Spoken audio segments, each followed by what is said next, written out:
Assalamualaikum warahmatullahi wabarakatuh. Selamat pagi semua, selamat pagi untuk dosen kami di mata kuliah Data Raya Pemrograman, Bu Faroh Ladaya, dan teman-temanku sekalian. Kami dari kelompok 7 yang beranggotakan saya sendiri Nur Syabani Harunisa dan teman-teman saya yaitu Haira Nazila Fahmi, Aiska Fauri Syabila, Zaskia Elani, dan Raisa Soraya Tafia. Pada kesempatan ini kami akan mempresentasikan hasil analisis data kehadiran mahasiswa yang kami ambil dari Kaggle. Yang pertama yaitu kami akan membahas sumber datanya. Sedikit gambaran tentang datanya. Dataset ini tuh berbentuk Excel dan berisi informasi kehadiran mahasiswa di tingkat perguruan tinggi. Variabel utama yang kami analisis meliputi 1. Kehadiran mahasiswa, yes or no. Yang kedua adalah jenis kelas, kelas online maupun kelas offline. Ketiga ada tahun angkatan mahasiswa. Dan yang terakhir ada program studi atau jurusan. Tujuan analisis kami melihat pola kehadiran mahasiswa dan faktor-faktor yang kemungkinan mempengaruhinya. Analisis pertama adalah analisis umum kehadiran mahasiswa.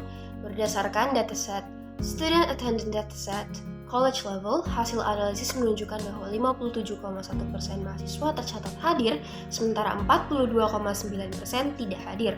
Secara kuantitatif, ini berarti lebih dari setengah mahasiswa mengikuti perkuliahan, namun proporsi ketidakhadiran masih cukup besar. Selisih yang tidak terlalu jauh antara mahasiswa yang hadir dan tidak hadir mengindikasi bahwa kehadiran mahasiswa belum sepertinya stabil.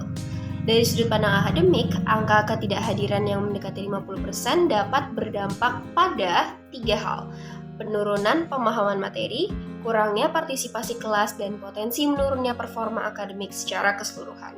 Hal ini menunjukkan perlunya evaluasi lebih lanjut terhadap faktor-faktor yang memengaruhi kehadiran mahasiswa, seperti metode pembelajaran, beban tugas, dan motivasi belajar.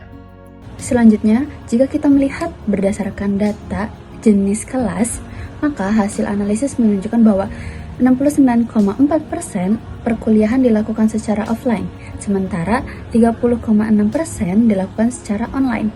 Ini menunjukkan bahwa pembelajaran tatap muka masih menjadi metode dominan di tingkat perguruan tinggi. Dari sisi kehadiran, kelas offline cenderung mendorong kehadiran yang lebih konsisten karena adanya kontrol langsung dari dosen dan lingkungan kelas. Sebaliknya, kelas online meskipun lebih fleksibel, berpotensi meningkatkan ketidakhadiran jika tidak diimbangi dengan pengawasan yang baik. Jadi berdasarkan data yang sudah kita dapatkan, untuk analisis berdasarkan tahun angkatan, kehadiran mahasiswanya yaitu mahasiswa tahun ketiga sebesar 27,8%, disusul dengan tahun keempat sebesar 25,6%, lalu dilanjut lagi dengan mahasiswa tahun kedua sebesar 24%, serta yang terakhir adalah mahasiswa tahun pertama sebesar 22,6%. Nah, dari data ini dapat disimpulkan bahwa mahasiswa tingkat menengah hingga akhir cenderung lebih konsisten hadir. Hal ini kemungkinan karena mereka sudah lebih terbiasa dengan ritme perkuliahan dan memiliki tanggung jawab akademik yang lebih besar seperti tugas akhir atau praktik kerja.